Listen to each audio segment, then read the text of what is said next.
बहुत समय पहले की बात है। एक गांव में श्यामू नाम का एक गरीब किसान रहता था। उसका बहुत छोटा सा परिवार था। उसके परिवार में एकमात्र उसकी बेटी थी जिसका नाम रूपा था। श्यामू ने बहुत ही शौक से रूपा को नगर में पढ़ने के लिए भेजा था। श्यामू की बेटी रूपा बहुत ही गुणवान और होशियार थी। उसी गांव में भीमसेन नाम का एक लालची और बेईमान ठाकुर रहता था। वह अपनी जमीन गरीब किसानों को ठेके पर देता था और उस जमीन के बदले वह गरीब किसान से बहुत ज्यादा कर वसूलता था। ठाकुर भीमसेन बहुत ही ज्यादा लालची था। वो गरीब किसानों को बहला फुसला कर पहले तो अपनी जमीन ठेके पर देता और बाद में किसानों से ही शर्त रख देता था। इन गरीब किसानों की भी क्या जिंदगी है, बस 2 वक्त की रोटी के लिए दिन भर काम करते रहते हैं और पूरी जिंदगी 2 वक्त की रोटी के लिए तरसते रहते हैं। और मुझे देखो, मैं बस इन्हें आदेश देता हूँ और समय आने पर सारी फसल हमारे गोदामों में भर जाती है और ये गरीब किसान हमारे आगे जी हुजूरी करते रहते हैं और हमारे सारा काम करते रहते हैं। इसे कहते हैं दिमाग हो तो भीमसेन के जैसा, वरना ना हो। हाँ मालिक, आप तो यहाँ के ठाकुर हैं और किसानों को अपनी मुट्ठी में रखते हैं। इनको कैसे इस्तेमाल करना है यह आप भली भांति जानते हो। मालिक, यहाँ क्या अगल बगल के और भी गांवों पर आप ही का राज है। आपकी मर्जी के बिना तो एक पत्ता भी नहीं हिलता। इसीलिए तो मैं यहाँ का राजा हूँ। मैंने इन बेवकूफ किसानों को ऐसी ऐसी शर्त पर जमीन उधार दे रखी है कि मेहनत ये करते हैं और फसल मैं अपनी मुट्ठी में कर लेता हूँ। आखिर इनकी औकात ही क्या है मेरे सामने। ठाकुर अपने नौकर से यह सब बातें कर ही रहा होता है, तभी उसके पास श्यामू नाम का एक गरीब किसान आता है जो बहुत दुखी और परेशान होता है। मालिक, मैंने सुना है कि आप किसानों को जमीन ठेके पर देते हो। अरे हाँ भाई, तुमने बिल्कुल ठीक सुना है। मैं अपनी जमीन किसानों को ठेके पर देता हूँ। तो मालिक, आप मुझे भी अपनी जमीन ठेके पर दे दीजिए। मैं भी आपकी जमीन पर 1 साल के लिए ठेके पर काम करना चाहता हूँ। मेरा नाम श्यामू है और मैं पास के ही गांव रंगपुर में रहता हूँ। अच्छा ठीक है श्यामू, मैं तुम्हें अपनी जमीन ठेके पर दे दूंगा, लेकिन मैं अपनी जमीन ठेके पर देने से पहले कुछ शर्त रखता हूँ। ठीक है मालिक, मैं आपकी शर्त मानने के लिए तैयार हूँ। बताइए, आपकी क्या शर्त है? शर्त यह है कि तुम्हें मेरी जमीन पर काम करना होगा और 1 साल के बाद उस जमीन पर जो भी फसल उगेगी उसका आधा हिस्सा तुम्हारा होगा और आधा हिस्सा मेरा होगा। जी ठीक है मालिक, मुझे आपकी शर्त मंजूर है। ठाकुर से जमीन की कागजी कार्रवाई करने के बाद श्यामू अपने घर चला जाता है और अगले दिन खेती करने के लिए उस खेत में पहुंच जाता है। चलो, अब ठाकुर साहब से जमीन तो ले ली है, अब इसमें खेती करना शुरू कर देता हूँ। उम्मीद है इस जमीन पर अच्छी फसल होगी। मुझे इस जमीन पर बहुत मेहनत करनी होगी, तभी मेरे लिए कुछ बच पाएगा। श्यामू उस खेत पर दिन रात मेहनत करके फसल उगाता है। कुछ महीनों बाद गेहूं की फसल उगकर तैयार हो जाती है और श्यामू गेहूं की फसल की कटाई शुरू कर देता है। श्यामू के उगाए हुए फसलों की खबर ठाकुर भीमसेन के कानों तक पहुंचती है। क्या मालिक, आपको पता नहीं है क्या, आज श्यामू अपनी फसल की कटाई कर रहा है। इस साल तो श्यामू ने बहुत अच्छी गेहूं की फसल उगाई है। श्यामू ने जो गेहूं की फसल उगाई है वह तो एकदम से लहलहा रही थी। श्यामू ने उसकी कटाई करना शुरू कर दिया है। क्या सच में? यह तो बहुत अच्छी खबर है कि श्यामू आज फसल की कटाई कर रहा है। चलो चलकर देखते हैं। श्यामू मन में सोच रहा था, इस बार तो गेहूं की फसल बहुत अच्छी हुई है। अगर आधी ठाकुर साहब भी ले जाएंगे तो फिर भी मेरे पास कुछ तो बच ही जाएगा। अरे श्यामू, तुमने तो फसल तैयार कर दी और इस बार की फसल तो बहुत अच्छी लग रही है देखने में। हाँ मालिक, इस बार मैंने गेहूं की फसल लगाई है। इतनी अच्छी गेहूं की फसल उगाने के लिए इस बार मैंने अपना खून पसीना एक कर दिया है। मैंने दिन रात मन लगाकर उस खेत में बहुत मेहनत की है, तब जाकर इतनी अच्छी फसल हो पाई है। इसलिए अब तो मैंने कटाई भी शुरू कर दी है। अरे ओ श्यामू, यह तो मेरी उपजाऊ जमीन का कमाल है। तुम्हारी मेहनत से कुछ नहीं हुआ है। उपजाऊ जमीन के कारण इतनी अच्छी फसल हुई है। तुम्हारी मेहनत हो या न हो, फसल तो अच्छी होनी ही थी। मालिक, खेत भले ही उपजाऊ हो, अगर उसमें मेहनत नहीं होगी तो फसल कैसे उगेगी? मैंने बहुत मेहनत की है इस खेत में। ज्यादा मत बोल श्यामू, मेहनत तो किराए के मजदूर भी करते हैं। असली कमाई का हकदार तो वही है जिसकी जमीन है। शर्त के मुताबिक जल्दी से मेरे फसल का आधा हिस्सा निकाल। चल जल्दी कर, मुझे बहुत सारे काम हैं, मुझे वापस भी जाना है। यह कहकर ठाकुर श्यामू से सारी गेहूं की अच्छी फसल लेकर चला जाता है और खराब फसल श्यामू के पास छोड़ देता है, जिसे देखकर श्यामू मायूस हो जाता है। श्यामू मन में सोचता है, हे ईश्वर, इतनी जी तोड़ मेहनत करने के बाद बस इतनी सी फसल मेरे हाथ आई है। हम गरीबों को लोग ऐसे ही लूटते हैं। इतनी मेहनत करने के बाद भी हमारे हाथ में कुछ नहीं आता है। हे ईश्वर, कब मेरी अपनी जमीन होगी? श्यामू इसी तरह अपनी जिंदगी काट रहा था। कुछ महीनों बाद श्यामू की बेटी रूपा, जो नगर पढ़ने के लिए गई थी, वापस गांव आ जाती है। वापस गांव आने पर जब उसने गांव का नजारा देखा तो उसे बहुत दुख हुआ। पिताजी, हमारे गांव का ऐसा हाल क्यों है? गांव के सभी लोग दुखी और परेशान नजर आ रहे हैं। आखिर बात क्या है? रूपा बेटा, इस गांव में गरीब किसान की यही किस्मत है। ठाकुर भीमसेन जैसे लोग हमारी गरीबी का फायदा उठाते हैं। मेहनत हम करते हैं और उसका फायदा ठाकुर भीमसेन जैसे लोग खा जाते हैं। हमारे पास न अपनी जमीन है और न अधिकार। हम गरीब किसान बस मेहनत करते हैं और भूखे रहते हैं। किसानों की ऐसी दयनीय स्थिति को सुनकर रूपा बहुत दुखी हो जाती है। पिताजी, आप चिंता मत कीजिए। अब मैं आ गई हूँ और यह अन्याय अब और नहीं चलेगा। आज से मैं आपके साथ खेतों में काम करूंगी और उस लालची ठाकुर को उसी की शर्तों में बांध दूंगी। अगले ही दिन रूपा ठाकुर भीमसेन के यहाँ पहुँच जाती है। अरे रूपा, तुम यहाँ? कहो क्या बात है? मुझे ठेके पर कुछ जमीन चाहिए। तुम तो एक लड़की हो, अब तुम खेती करोगी? अरे तुम अभी बच्ची हो, तुम्हारे अंदर इतना दम नहीं है। तुम पढ़ी लिखी लड़की हो, खेती नहीं कर पाओगी रूपा। नहीं मालिक, ऐसा मत बोलिए। भले ही मैं पढ़ी लिखी हूँ, मगर हूँ तो एक किसान की बेटी ही ना। खेती करना मुझे अच्छी तरह से आता है। अच्छा चलो ठीक है, तुम्हारी बात मैं मान लेता हूँ। वैसे भी काम का क्या रह गया है, पढ़ लिख कर तो सभी ऐसे ही बेरोजगार घूम रहे हैं। आपका बहुत बहुत धन्यवाद मालिक। अरे धन्यवाद बाद में दे देना, पहले मेरे नियम और शर्तें को सुन लो। आपकी क्या शर्त है मालिक, बताइए। ठाकुर भीमसेन मन में सोच रहा था, ये तो बच्ची है, इस बार कुछ ऐसी शर्त बता देता हूँ जिससे इसकी सारी फसल मेरी हो जाएगी। वैसे भी इसके पिता श्यामू हर साल गेहूं ही लगाता है, तो यह भी गेहूं ही लगाएगी। अच्छा रूपा सुनो, तुम जो भी फसल लगाओगी उसका आधा हिस्सा मैं रखूंगा और आधा हिस्सा तुम रखोगी, लेकिन ऊपर का हिस्सा मैं रखूंगा और नीचे का हिस्सा तुम रखोगी। अगर तुम्हें मेरी यह शर्त मंजूर है तो बोलो। ठीक है मालिक, मुझे आपकी शर्त मंजूर है, ऐसा ही होगा। अगले दिन से रूपा अपने पिता के साथ खेतों पर काम करना शुरू कर देती है। रूपा ने इस बार गेहूं की बजाय आलू की फसल लगाई और कुछ महीने बाद फसल तैयार हो गई। आलू की फसल इस बार बहुत अच्छी हुई थी। अब रूपा और उसके पिता दोनों खेत से आलू की फसल निकालने लग जाते हैं। फसल की खबर मिलते ही ठाकुर भीमसेन रूपा के पास आता है। अरे रूपा, शर्त तो याद है ना तुम्हें?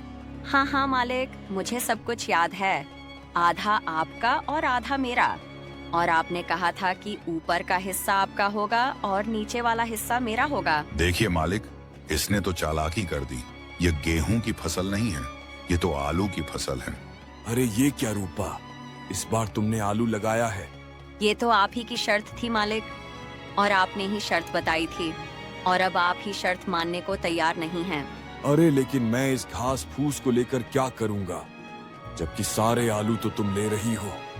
मालिक, मैं कुछ नहीं जानती, आप अपना ऊपर का हिस्सा ले जाइए। इस तरह अपनी चालाकी दिखाते हुए रूपा ने बेईमान ठाकुर को मुंह तोड़ जवाब दिया और सभी आलू लेकर घर आ गई और घास फूस ठाकुर के हिस्से छोड़ आई। मालिक, पूरे गांव में आज तक किसी ने भी आपसे चालाकी दिखाने की हिम्मत नहीं की, और यह श्यामू की बेटी रूपा इतनी आसानी से आपको बेवकूफ बना गई। अरे यह श्यामू की बेटी मुझे क्या बेवकूफ बनाएगी? आने दो, इसे अगली बार उसे ऐसा सबक सिखाऊंगा कि मुझसे उलझने की कोशिश नहीं करेगी। कुछ दिनों के बाद रूपा दोबारा ठाकुर के घर जाती है। कैसे हैं मालिक? अरे रूपा, फिर से तुम?